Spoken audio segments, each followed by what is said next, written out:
السلام عليكم ورحمة الله وبركاته. الحمد لله الحمد لله وكفى وسلام على عباده الذين اصطفى. الحمد لله الذي وحده والصلاة والسلام على من لا نبي بعده. وبشانه قال جل وعلا: إن الله وملائكته يصلون على النبي يا أيها الذين آمنوا صلوا عليه وسلموا تسليما. اللهم صل على محمد وعلى آل محمد كما صليت على إبراهيم وعلى آل إبراهيم إنك حميد مجيد. اللهم بارك على محمد وعلى آل محمد كما باركت على إبراهيم وعلى آل إبراهيم إنك حميد مجيد. أما بعد فقد قال جل وعلا: الحج أشهر معلومات فمن فرض فيهن الحج فلا رفث ولا فسوق ولا جدال في الحج. আলহামদুলিল্লাহ, আল্লাহ তাবারাকা ওয়া তাআলার বড় মেহেরবানি যে আল্লাহ রাব্বুল ইজ্জত শাওয়াল আল মুআজ্জম মাসের আজকে 14 তারিখ জুমার নামাজ আদায়ের উদ্দেশ্যে আল্লাহর ঘর মসজিদে এসে বসার তৌফিক দান করেছে, বলুন আলহামদুলিল্লাহ।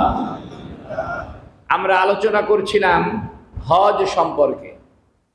শাওয়াল মাস এটা হজের মাস। শাওয়াল, জিলকাদা, জিলহজ্জা এই 3টি মাস হলো হজের মাস। ওই ব্যক্তির উপরে হজ ফরজ যে ব্যক্তি এই শাওয়ালের 1 তারিখ থেকে অর্থাৎ ঈদুল ফিতরের চাঁদ ওঠার পর থেকে নিয়ে জিলহজ মাসের 10 তারিখ, এই 2 মাস 10 দিন, কম বাড়া হইতে পারে, কারণ কোনো মাস 29-এ হয়, কোনো মাস 30-এ হয়।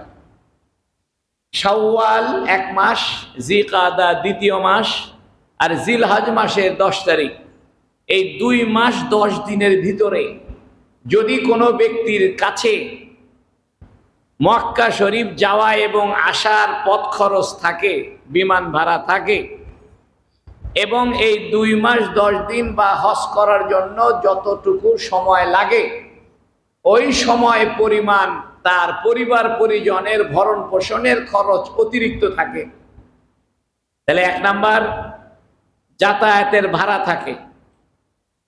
কোন মাসে? শাওয়াল, জিলকাদা, জিলহজ, এই 2 মাস 10 দিনের ভিতরে 1 নাম্বার।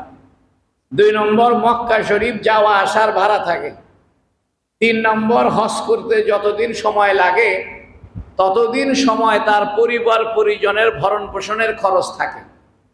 4 নম্বর সে ঋণ মুক্ত থাকে। তাহলে এই ব্যক্তির উপরে হজ ফরজ হয়ে যাবে। তবে ব্যক্তিটা আবার মুসলমান হইতে হবে। 2 নম্বরে ব্যক্তি আবার সাবালেক হতে হবে, প্রাপ্তবয়স্ক হতে হবে। 3 নম্বরে রাস্তা নিরাপদ থাকতে হবে। 4 নম্বরে সুস্থ থাকতে হবে। এই 8টা বিষয় যদি কোনো ব্যক্তির ভিতরে পাওয়া যায় তাহলে সেই ব্যক্তির উপরে হজ করা ফরজ। আমাদের দেশে বহু মানুষের হজ করা ফরজ হয়ে আছে, কিন্তু সে জানে না। সে বলছে আমার মাত্র 6 লক্ষ টাকা ব্যাংকে রাখছি, অথবা 7 লক্ষ টাকা রাখছি, এটা মেয়ের বিয়ে দিব, ছেলেকে বুয়েটে পড়াবো, মেডিকেলে পড়াবো, এই জন্য টাকাটা রাখছি। এক ব্যক্তি এই কারবালা মাদ্রাসায় আমার কাছে আসছে, এসে বলতেছে, হুজুর দোয়া করবেন। আমি বলছি হ্যাঁ ঠিক আছে, দোয়া করব। হুজুর 10 লক্ষ টাকা ব্যাংকে রাখছি। কেন? যদি হার্টে ব্লক ধরা পড়ে সেই জন্য। আমি বলি আচ্ছা, খারাপ লোক আপনি, আল্লাহ আপনার ব্লক দিক এটা আপনি চাইতেছেন, এই জন্য আগে ভাগে 10 লক্ষ টাকা রেডি রাখছেন। মানে আপনি আল্লাহর কাছে চাইতেছেন যে আল্লাহ আমার এই হার্টের ব্লক তাড়াতাড়ি ধরায় দাও, 10 লক্ষ টাকা রাখছেন। আমি বলি আপনার উপর তো হজ ফরজ হয়ে গিয়েছে। সে বলতেছে হুজুর না, এটা আমি চিকিৎসার জন্য রাখছি। মানুষ আল্লাহর সাথে যেরকম ধারণা রাখে, আল্লাহ তার সাথে সেই রকম ব্যবহার করে। আনা ইনদা জান্নি আব্দি, আল্লাহ বলেন যে আমি আমার বান্দার ধারণার কাছেই অবস্থান করি। বান্দা যদি ধারণা করে যে আল্লাহ আমাকে অভাব মুক্ত করে দিবে, তাহলে সে অভাব মুক্ত হয়ে যাবে। বান্দা যদি ধারণা করে যে আল্লাহ আমাকে বিপদে ফেলতেছে, বিপদে ফেলবে, বিপদে পড়বে। একটা হাদিস শুনেন, বুখারী শরীফে হাদিস আছে। এক সাহাবী অসুস্থ হয়েছে, নবী আলাইহিস সালাতু ওয়াস সালাম অসুস্থ সাহাবীকে দেখতে গেছেন। দেখতে গিয়ে নবীজি বলতেছেন লা বাসা তুহুর, ইনশাআল্লাহ কোনো অসুবিধা নাই, সুস্থ হয়ে যাবে। এটা সুন্নাত। আপনি যদি কোনো রুগী দেখতে যান, তাহলে রুগীর সামনে কথা বলা সুন্নাত। লা বাসা তুহুর, ইনশাআল্লাহ কোনো অসুবিধা নাই, আপনি ভালো হয়ে যাবেন। প্রশ্ন হতে পারে, এক লোকের ক্যান্সার হয়েছে, ডাক্তার বলছে 2 মাস বাঁচবে, এরপরেও আপনি বলতেছেন ভালো হয়ে যাবেন। এটার দুইটা অর্থ। একটা অর্থ হলো দুনিয়াতে যতদিন বেঁচে থাকেন ঈমানের সাথে, আমলের সাথে, সুস্থতার সাথে বেঁচে থাকবেন। আর একটা অর্থ হলো আপনি মৃত্যুর পরে আপনি ভালো অবস্থায় থাকবেন। সুবহানাল্লাহ। এই জন্য অসুস্থ ব্যক্তির কাছে গিয়ে কি বলবেন? লা বাসা তুহুর, ইনশাআল্লাহ। এটা আরবিতে না বললেও চলবে, বাংলায় বলবেন যে অসুবিধা নাই, ইনশাআল্লাহ ভালো হয়ে যাবেন। অর্থাৎ একজন রুগীকে উৎসাহ দেওয়া, এটা সুন্নাত। রুগীর কাছে বেশিক্ষণ অবস্থান না করা সুন্নাত। আমরা অনেক সময় দেখা যায় রুগীর কাছে গিয়ে ঘন্টার পর ঘন্টা বসে থাকি, সে বিরক্ত হয়। এই জন্য রুগীর কাছে বেশিক্ষণ বসে থাকা সুন্নাত নয়, অল্প সময় থেকে 2-4টা কথা বলে চলে আসা সুন্নাত। 3 নম্বরে, রুগীকে জিজ্ঞেস করা ঠিক নয় যে কি অসুখ হয়েছে আপনার, এটা সুন্নাত নয়, এটা সুন্নতের খেলাফ। মনে করেন একজন বলতেছে ভাই আমার বিবি খুব অসুস্থ, দোয়া করবেন। আপনারা জিজ্ঞেস করছেন ভাই আপনার বিবির কি হয়েছে?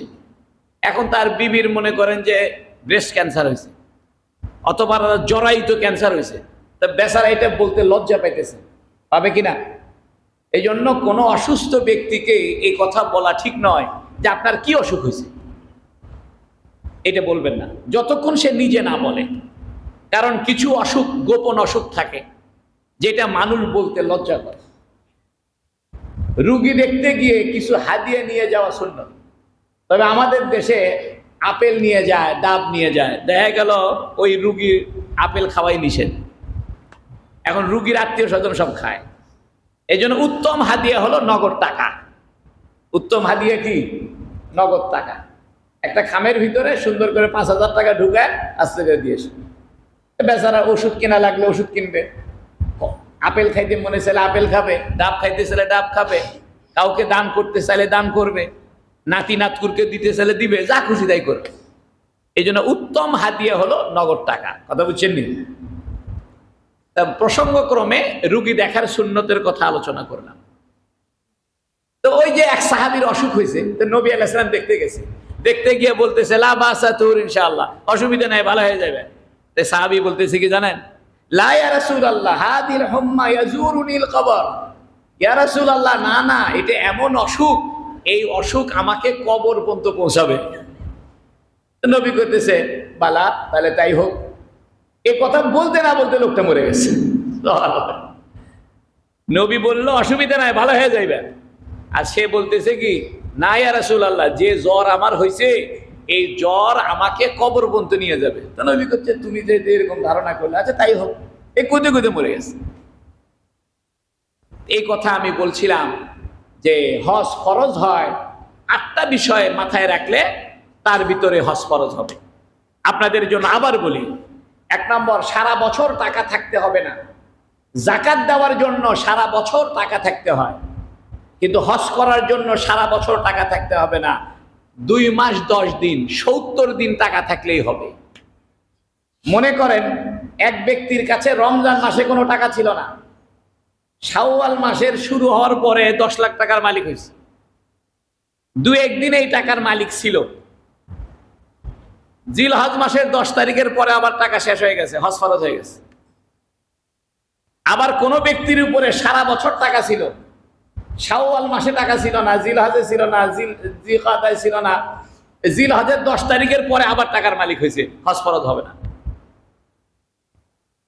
মনে করেন এক ব্যক্তির কাছে 10 লক্ষ 20 লক্ষ টাকা ছিল, সে করছে কি শাওয়ালের 1 তারিখের আগে, ঈদুল ফিতরের আগে বিল্ডিং বানাইছে, টাকা শেষ। যেই জিলহজ মাস পার হয়েছে বিল্ডিং বেচে দিয়ে আবার টাকা ক্যাশ করছে, তাহলে কি হবে না? হজ ফরজ হবে না। এই জন্য আপনারা খুব সাবধান। আজকে শাওয়াল মাসের 14 তারিখ, খুব ডেঞ্জারাস সময় আমরা পার করতেছি। ডেঞ্জারাস বলতে আমাদের পারিভাষিকভাবে বলতেছি আর কি, মানে হজ ফরজ হওয়ার সময় আমরা পার করতেছি। এই শাওয়াল মাসের যে কয়দিন আছে, আগামী জিলকদ মাসের যে কয়দিন আছে, এবং জিলহজ মাসের 10 তারিখ, আগামী জিলহজ মাসের 10 তারিখের ভিতরে যদি কোনো ব্যক্তির কাছে 6 লক্ষ টাকা জমে যায় এবং ঋণ মুক্ত থাকে এবং আপনার পরিবার পরিজনের খাওয়া দাওয়ার খরচের টাকা থাকে, মুসলমান হয়, বালেগ হয়, সুস্থ হয়, রাস্তা নিরাপদ থাকে, এর উপরে হজ ফরজ হয়ে যাবে। এখন আপনি চিন্তা করেন আপনার উপরে হজ ফরজ হয়েছে কিনা। তবে মহিলাদের উপরে হজ ফরজ হওয়ার জন্য তার সঙ্গে একটা মাহরাম লাগবে। কোন মহিলার যদি 6 লক্ষ টাকা থাকে আর তার ভাই, তার স্বামী, তার মামা, তার চাচা, এরা যদি কেউ হজে না যায়, কোনো পুরুষ মানুষ মাহরাম যার সঙ্গে বিবাহ হারাম, এইরকম কোনো মানুষ যদি সে না পায়, তাহলে তার 12 লক্ষ টাকা লাগবে, অর্থাৎ ডবল লাগবে। সে তার ভাইকে বলবে, ভাই তোমাকে আমি নিয়ে যাচ্ছি, ধরো টাকা ধরো। দুঃখজনক সত্য কি জানেন, বর্তমানে সৌদি সরকার এই মাহরামের নিয়ম তুলে দিয়েছে। অর্থাৎ যে কোনো মহিলা হজ করার জন্য বা ওমরা করার জন্য সে মাহরাম ছাড়াই, বাপ, ভাই, স্বামী, চাচা, মামা, এই ধরনের আত্মীয় ছাড়াই একা একা হজ করতে পারবে। একা একা সে অ্যাপ্লাই করলে ভিসা পাবে। এটা সৌদি সরকার করেছে। এটা একটা নাজায়েজ কাজ করেছে, হারাম কাজ করেছে।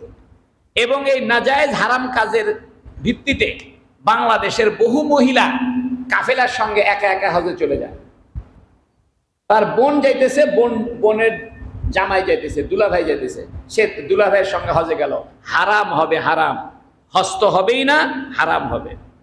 কারণ দুলাভাইয়ের সঙ্গে দেখা দেওয়া জায়েজ আছে। সে দুলাভাইয়ের সাথে বোন, দুলাভাই মিলে একসাথে হজ করতে গেল।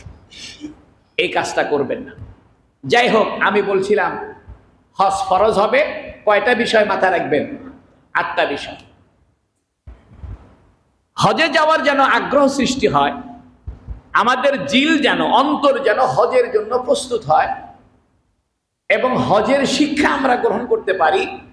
এই জন্য আমি প্রত্যেক শাওয়াল মাসে, জিলকাদা মাসে হজ বিষয়ে আলোচনা করি।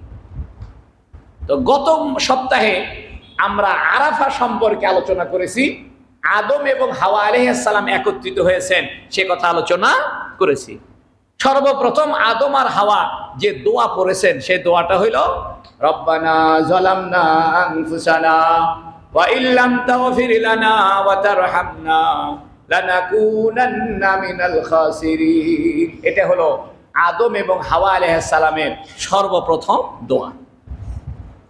আরাফার ময়দান, এটার অর্থ হইল পরিচিত হওয়ার জায়গা।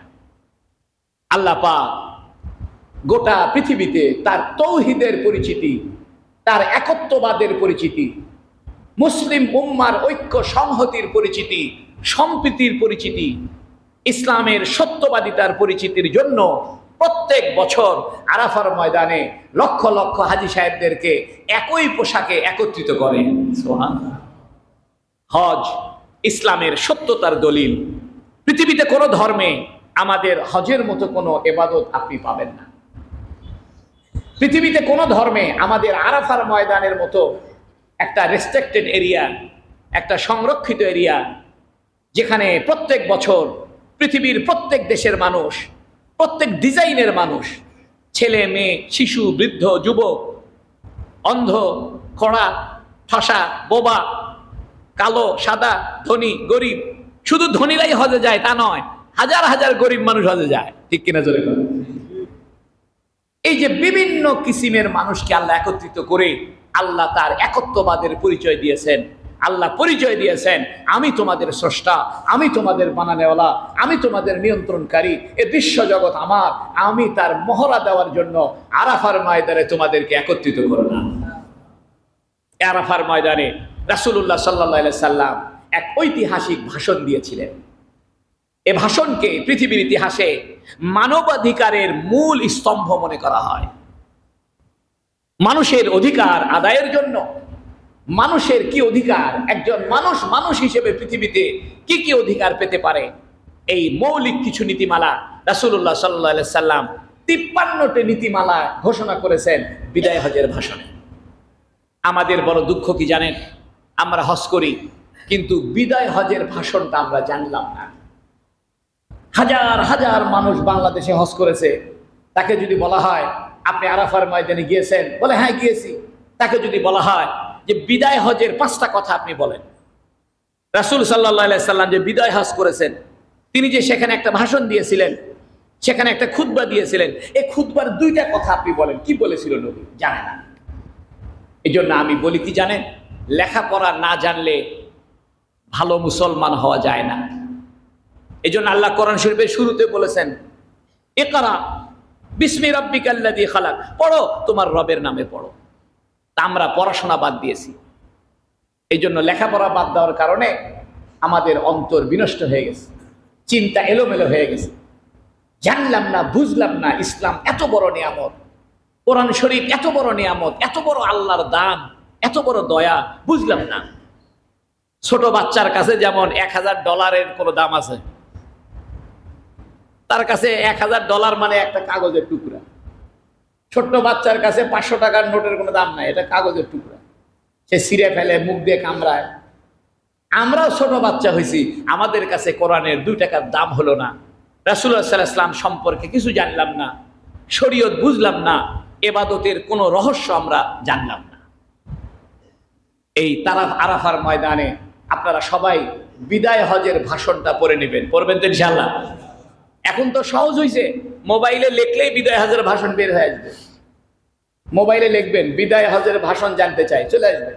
চ্যাট জিপিটি আছে, চ্যাট জিপিটিতে বলে দিবেন রাসূলুল্লাহ সাল্লাল্লাহু আলাইহি ওয়াসাল্লামের বিদায় হজের ভাষণ সম্পর্কে জানতে চাই, বরাবর করে সব চলে আসবে। সহজ করে দিয়েছে আল্লাহ। শুয়ে শুয়ে বসে বসে, গাড়িতে চলতে চলতে পড়াশোনা করা যায়। আগে তো পড়াশোনা করার জন্য বই খাতা নিয়ে বসা লাগতো, এখন বই খাতা না নিয়ে বসলেও। মাঝখানে আর একটা কথা বলি, সরকার বাহাদুর চিন্তা করতেছে বিদ্যুৎ সাশ্রয় করার জন্য স্কুলের 2 দিন ক্লাস হবে আর 4 দিন অনলাইনে ক্লাস হবে, তাই না?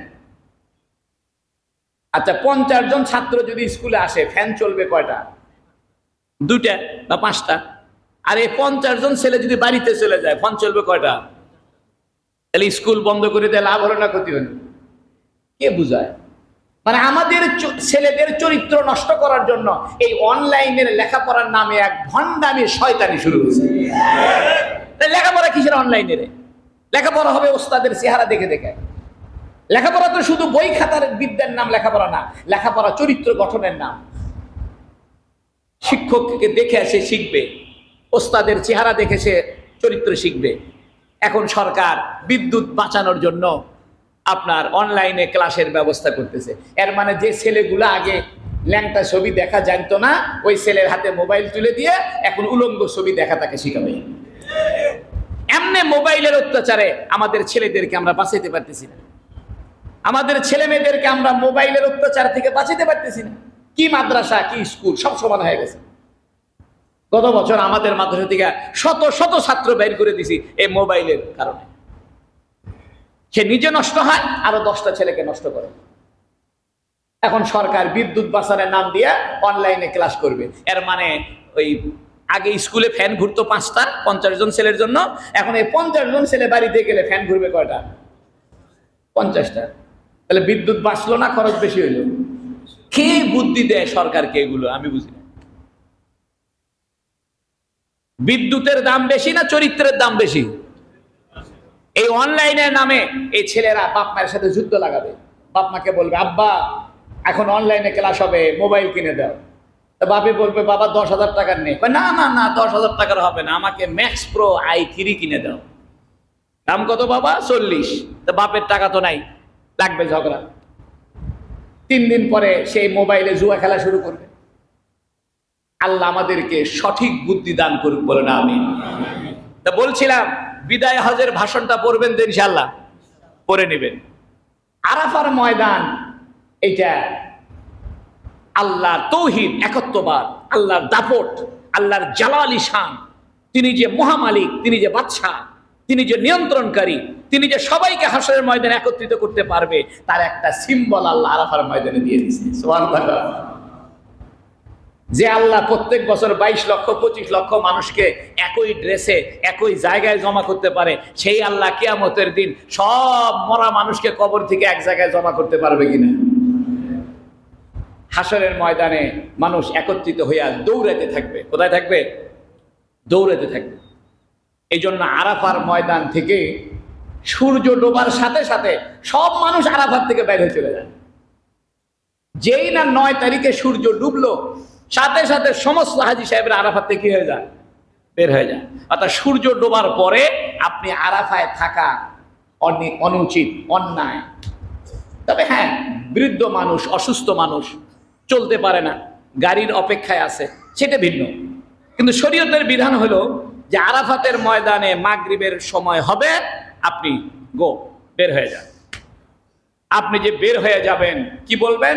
লাব্বাইক আল্লাহুম্মা লাব্বাইক, লাব্বাইক লা শারীকা লাকা লাব্বাইক, ইন্নাল হামদা ওয়ান নি'মাতা লাকা ওয়াল মুলক লা শারীকা লাক। এর মানে কি জানেন? লাব্বাইক আমি হাজির। হাজির মানে? হাজির মানে তো হাজির। লাব্বাইক মানে কি? লাব্বাইক মানে হইলো দিল হাজির, শরীরও হাজির। সুবহানাল্লাহ। এই জন্য হজের ব্যাপারটা হলো আল্লাহর তৌহিদ, একত্ববাদ, দাপট, তার জালালি শানের বহিঃপ্রকাশ। আরাফার ময়দানে একটা পাহাড় আছে, এটার নাম জাবালুর রহমা। কি নাম? জাবালুর রহমা, রহমতের পাহাড়। নবী আলাইহিস সালাম এই পাহাড়ের পাদদেশে বিদায় হজের ভাষণ দিয়েছে। আরাফার ময়দানে আরেকটা মসজিদ আছে, নাম মসজিদে নামিরা। নামিরা কাকে বলে? নমরুকাতুনের জমা নামিরাতুন। নমরুকা শব্দের অর্থ হইল রং বেরঙের কাপড়, লাল, নীল, হলুদ, সবুজ, কালো, সাদা, বিভিন্ন রঙের কাপড়কে আরবিতে বলে নমরুকা। ওইখান থেকে ওই মসজিদের নাম হয়েছে নামিরা। কেন নাম হয়েছে? যখন সাহাবায়ে কেরাম হজ করতেন তখন সবাই আরাফার ময়দানে তাঁবু টাঙাইতো। কারো তাঁবু হইতো সাদা কাপড়ের, কারো লাল কাপড়ের, কারো নীল কাপড়ের, কালো কাপড়ের। যে যেরকম কাপড় সঙ্গে করে নিয়ে এসেছে সেই কাপড় দিয়ে তারা তাঁবু বানাইতো। তো দূর থেকে দেখা যাইতো যে রং বেরঙের কাপড়ের মেলা বসছে। আরবরা বলতো হাদিহিন নুমরুকা, হাদিহিন নামিরা। আরে এত সুন্দর লাল নীল রঙের কাপড়, এ কথা বলতে বলতে ওই জায়গার নাম হয়ে গেছে নামিরা। সুবহানাল্লাহ। এই জন্য ওইখানে একটা মসজিদ বানাইছে সৌদি সরকার, নাম দিছে কি? মসজিদে নামিরা। এই যে আপনি আরাফার ময়দান থেকে রওনা হইলেন, মাগরিবের পরপরই সূর্য ডোবার সাথে সাথে সূর্য ডোবার আগ পর্যন্ত আরাফার ময়দানে অবস্থান করা ওয়াজিব। জোহরের পর থেকে নিয়ে সূর্য ডোবার আগ পর্যন্ত আরাফার ময়দানে থাকা ফরজ। কথাটা বুঝেন? আর মাগরিবের আগ পর্যন্ত থাকা হলো ওয়াজিব। অর্থাৎ কেউ যদি মাগরিবের আগেই আরাফার ময়দান থেকে বের হয়ে যায় তাহলে তাকে একটা কুরবানি দিতে হবে। এইখানে আপনাদেরকে একটা ভুল ভেঙে দিই। অনেক হাজী সাহেবরা করে কি, আরাফার ময়দান থেকে আগেই বের হয়ে গেছে। আর ধান্দা হলো আমি যাই আগে মুজদালেফার দখল করব জায়গা। কারণ বর্তমানে মুজদালেফায় রাবার বিছাই দিছে, রাবার, সুন্দর পঞ্চের মতো রাবার। গরম হয় না, শুইতে আরাম। আর মুজদালেফার কিছু জায়গায় কম্বল দিয়ে রাখছে, বালিশ দিয়ে রাখছে বর্তমানে। আগে যখন আমি গেছি তখন খোলা মাটির উপরে শুয়ে থাকতেন, এবং কাগজের যে কার্টুন প্যাকেট, ওই প্যাকেট ছিঁড়ে ছিঁড়ে পিঠের নিচে দিয়ে শুইতাম। হাইরে তাপ, সে ঘুমান যায় না, শোয়া যায় না। এখন আল্লাহ সহজ করে দিল। এখন অনেক হাজি সাহেব করে কি, ওই আরাফার ময়দান থেকে ওই সন্ধ্যা লাগার আগেই বের হয়েছে যে মুজদালেফায় ওই প্লাস্টিকের যে বিছানা আছে, যেটা বিছায় রাখছে, ওটা দখল করবে। তার হজটা সঠিক হইল না। সন্ধ্যা পর্যন্ত আরাফার ময়দানেই থাকতে হবে। আপনি সন্ধ্যা পর্যন্ত আরাফার ময়দান থেকে চলে আসলেন মাশআরুল হারামে, মুজদালেফায়। মুজদালেফা শব্দের অর্থ হইল সরু পথ। কি পথ? সরু পথ, অথবা যে সরু রাস্তা একত্রিত হয়েছে যেখানে, এটাকে বলে মুজদালিফা ইজদিলাফ। ইজদালাফা ইয়াজদালিফু ইজদিলাফান, আরবি ভাষায় এটার অর্থ হইল সরু পথ যা সামনে গিয়ে মিলিত হয়। ঠিক আরাফার ময়দান থেকে অনেক রাস্তা বের হয়েছে, ছোট ছোট রাস্তা। এই রাস্তা যে সব মিলিত হয়েছে কোথায়? মুজদালিফা। মুজদালিফা একটা পাহাড় আছে, পাহাড়ের নাম কুজা। নবী আলাইহিস সালাতু ওয়াস সালাম এই কুজা নামক পাহাড়ের পাদদেশে অবস্থান করতেন। ঠিক বর্তমানে সৌদি সরকার ওই কুজা নামক পাহাড়ের পাদদেশে একটা মসজিদ বানায় দিছে। মসজিদের নাম হলো আল মাশআরুল হারাম। কোরআন শরীফে এই কথাটা আছে, ফাযকুরুল্লাহা ইনদাল মাশআরিল হারাম। এখানে আরেকটা কথা আছে, শুনেন। মক্কার কুরাইশ লোকেরা, এরা যখন হজ করতো, এরা আরাফায় যাইতো না। এরা বলতে, বাদ দে, আমরা আরাফা যাবো কেন রে?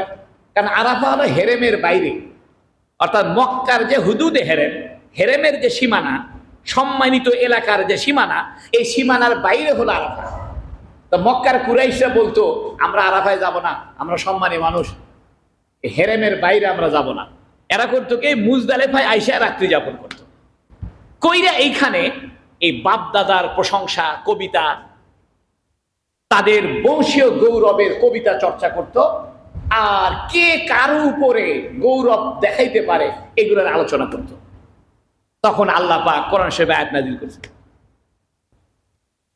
তোমরা ওইখান থেকে ফিরে আসো যেখান থেকে সাধারণ মানুষ ফিরে আসে।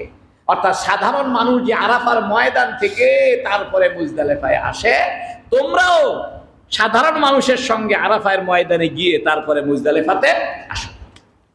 তো মুজদালেফাতে গিয়ে এরা তাদের বংশীয় গৌরবের কবিতা বলতো। আল্লাহ বলছেন কি জানেন? ফাযকুরুল্লাহ ইনদাল মাশআরিল হারাম, তোমরা মাশআরুল হারামে আল্লাহর জিকির করো। কাযিকরি আবাইকুম আও আশাদ্দা যিকরা, যেমন তোমরা তোমাদের পিতা পিতামহ বাপদাদাদেরকে স্মরণ করো, তার চাইতেও বেশি স্মরণ করো আল্লাহকে। সুবহানাল্লাহ বলেন। এর মানে হইল, এই যে শাওয়াল, জিলকাদা, জিলহজ মাস চলছে, হজের মাস চলছে, এই হজের মাসে বেশি বেশি জিকির করা দরকার। সুবহানাল্লাহ বলেন। এই জন্য আমরা যারা হজে যাইতে পারলাম আলহামদুলিল্লাহ, যারা যাইতে পারলাম না, কমস কম শাওয়াল, জিলকাদা, জিলহজ, এই 70 দিন এই হজের সময়টাতে, এই হজের মাসগুলোতে আমরা আল্লাহ বেশি বেশি জিকির করার তৌফিক আল্লাহ আমাদেরকে দান করুন। খুব জিকির করেন। মনে রাখবেন, যার অন্তরের আকর্ষণ যত বেশি, আল্লাহ তাকে হজ নিবে তত তাড়াতাড়ি। সুবহানাল্লাহ। এটা আল্লাহর কারিশমা আছে, কথা বুঝছো? এই মুজদালেফাতে আদম আর হাওয়া আলাইহিস সালাম একত্রিত হয়েছেন। অনেকে বলে আরাফায় দেখা হয়েছে, আর মুজদালেফা এসে আদম আর হাওয়া রাত্রি যাপন করছেন। আমাদের প্রথম আব্বা, প্রথম আম্মা আদম এবং হাওয়া আলাইহিস সালাম মুজদালেফায় প্রথম রাত্রি যাপন করেছেন। এই জন্য সমস্ত হাজী সাহেবরা মুজদালেফায় রাত্রি যাপন করতে হবে। আরাফার ময়দানে রাত্রি যাপন নিষেধ। আরাফার ময়দানে কোনো রাত্রি যাপন হবে না, রাত্রি যাপন করা হবে মুজদালেফায়। কারণ এখানে সর্বপ্রথম কারা অবস্থান করেছে? আদম আর হাওয়া আলাইহিস সালাম। রাসূলুল্লাহ সাল্লাল্লাহু আলাইহি সাল্লাম এখানে অবস্থান করতেন, এবং রাসূলুল্লাহ সাল্লাল্লাহু আলাইহি সাল্লাম বলতেন যে, দেখো আরাফার ময়দানে যাদের গুনাহ এখনো মাফ হয় নাই তাদের জন্য এখনো সুযোগ আছে, মুজদালিফার রাত্রে বেলাও আল্লাহ তাদের গুনাহ মাফ করে দিতে পারে। এরপরে মুজদালিফা থেকে পাথর সংগ্রহ করতে হয়, পাথর সংগ্রহ করে চলে আসতে হয় মিনা পার হয়ে জামারাত। জামারাত এটা মিনার একটা জায়গা। মিনা এটা একটা বড় জায়গা, চতুর্দিক দিয়ে পাহাড় দিয়ে ঘেরাও করা। মিনা শব্দের অর্থ হলো আশা করা। মিনা কেন এর অর্থ আশা, এটা আমরা ইনশাল্লাহ আগামী সপ্তাহে আলোচনা করব। এবং হাজী সাহেবরা মিনাতে 3 দিন অবস্থান করা সুন্নাত, অন্য মাযহাবে ওয়াজিব। 8 তারিখে 9 তারিখে তো আরাফা চলে গেলেন, 10 তারিখে তো মুজদালিফা এসে পাথর মাইরা কুরবানি করে ফরজ তওয়াফ করলেন, আবার 11 তারিখে মিনায় থাকলেন, 12 তারিখে মিনায় থাকলেন, সর্বমোট 3 দিন মিনায় থাকতে হয়।